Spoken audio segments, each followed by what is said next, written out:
entrevista com o professor Ricardo Vélez Rodrigues, ex-ministro da Educação. Professor, obrigado por nos atender o Metrópolis para essa entrevista. Me preparando para fazer essa entrevista, eu assisti uma participação do senhor numa série muito legal do Instituto Unibanco com ex-ministros da Educação. O senhor deu uma entrevista bem completa, mas no final o senhor disse que não se arrepende de ter sido ministro, mas que se tivesse a experiência novamente, faria diferente, ou teria feito diferente se já soubesse. O que? Diferente do quê? Sem dúvida, o Rafael. Política no executivo é uma questão que, sobretudo, precisa de uma base de sustentação política no parlamento. Porque não há política que não tenha base de sustentação no parlamento. Eu, como ministro do presidente Bolsonaro, contava com o apoio da jovem bancada do PSL. Mas o problema é que era uma bancada muito nova e não havia um detalhamento de todos os passos de reformas que deveriam ser feitas. Eu tinha elaborado já com a minha equipe uma série de medidas fundamentais, tinha conversado um pouco com alguns parlamentares, mas não tinha se consolidado diríamos, processo de assimilação de todos os passos por parte deles. Então, quando surgiram os entraves, sobretudo nos diálogos com a Comissão de Educação, tanto da Câmara quanto do Senado, eu senti muita falta dessa sustentação, desse apoio da base parlamentar.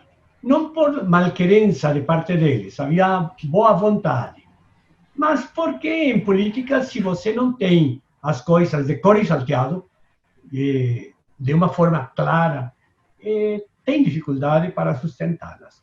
Então, eu não me arrependo de ter passado pelo Ministério, muito pelo contrário, me senti muito honrado com isso, pelo fato de ter podido servir ao meu país num cargo de responsabilidade.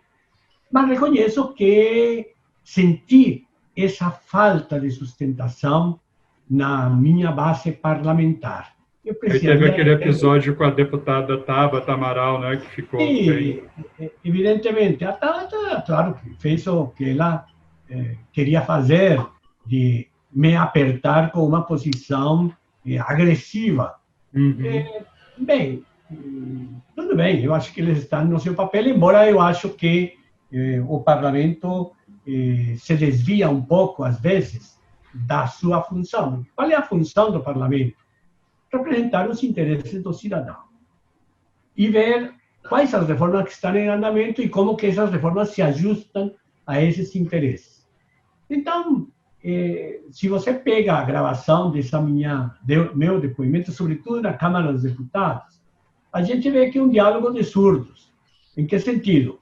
O parlamentar fala por o seu celular, que está em vivo e em direto com a base dele. E qual é a finalidade? Mostrar que ele é a fera que consegue acuar os ministros. Então, é um show de vaidades e de, diríamos, utilitarismo político que não faz sentido.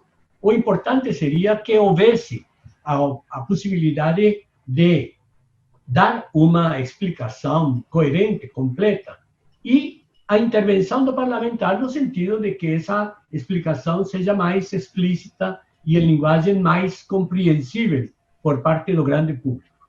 Então, não era isso, não. Havia mais uma preocupação para satisfazer as bases no momento, na questão do smartphone. Hoje, não? A política com o smartphone é a primeira vez nestes últimos 5 anos, 4, 5 anos que se pratica. Então, distorce um pouco a finalidade das coisas. Professor, o senhor está lançando um livro chamado Da Esquerda para a Direita, é um livro de memórias, né? O senhor, na juventude, então, era mais ligado a outro campo político, o jovem Ricardo Vélez era de esquerda mesmo? Tá certo. Eu, pela minha história, já estou com mais de 70 anos, e muito que a gente percorre já, o taxímetro está bastante usado. Então, na minha juventude, eu passei pelo seminário E no seminário, no curso de teologia, tive a oportunidade de me vincular com grupos da extrema esquerda católica. Eu fui escalado para trabalhar com jovens. E o capelão da Universidade Nacional da Colômbia era um dos fundadores da Teologia da Libertação, o padre Camilo Torres. A tese de Camilo Torres era que sem revolução socialista não haveria como pregar o evangelho. Então ele colocava como imperativo categórico, como obrigação, condição necessária, que o evangelho fosse pregado no contexto de uma revolução socialista. E no caso, uma revolução armada, não? Ele era radical, o padre Camilo Torres. Tinha estudado na Universidade Católica de Louvain, na Bélgica, e lá tinha se misturado com ativistas de extrema esquerda, e terminou fazendo uma opção de extrema esquerda. Tanto que, poucos anos depois, nesse contexto, ele, na guerrilha, ele se colocou como bucha de canhão para ser sacrificado e terminou morrendo e criando um mártir para a esquerda, que a esquerda queria isso. Não? Então, nessa minha andança, quando saí do seminário, continuei vinculado aos grupos da extrema esquerda católica. Eram grupos que se aproximaram da guerrilha. Alguns dos meus colegas terminaram criando o MDC-9 na Colômbia, o movimento guerrilheiro MDC-9. Outros foram para outras siglas guerrilheiras, o EPL, o Exército de Libertação Nacional, etc. Mas havia apostar romanticamente na ideia de que só pelas armas se conseguiria realizar um câmbio para o socialismo. Então eu tinha essa visão trotskista radical e terminei mudando o meu ponto de vista. Não? Com o correr dos anos, mudei o meu ponto de vista. Então, o senhor jovem não ia ser um apoiador do governo Bolsonaro, ia ser um crítico ferrenho. Ah, seria um crítico feroz, não? Crítico feroz, sem dúvida nenhuma, claro.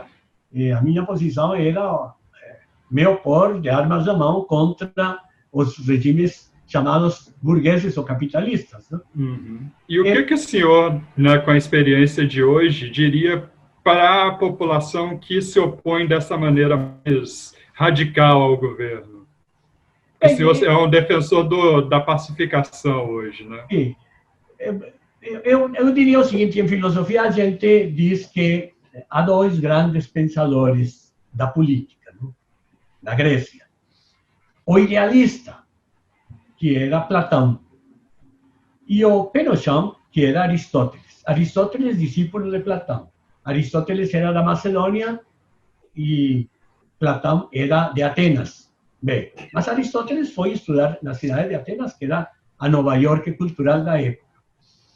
E Aristóteles dizia o seguinte: olha, a política não é a política ideal.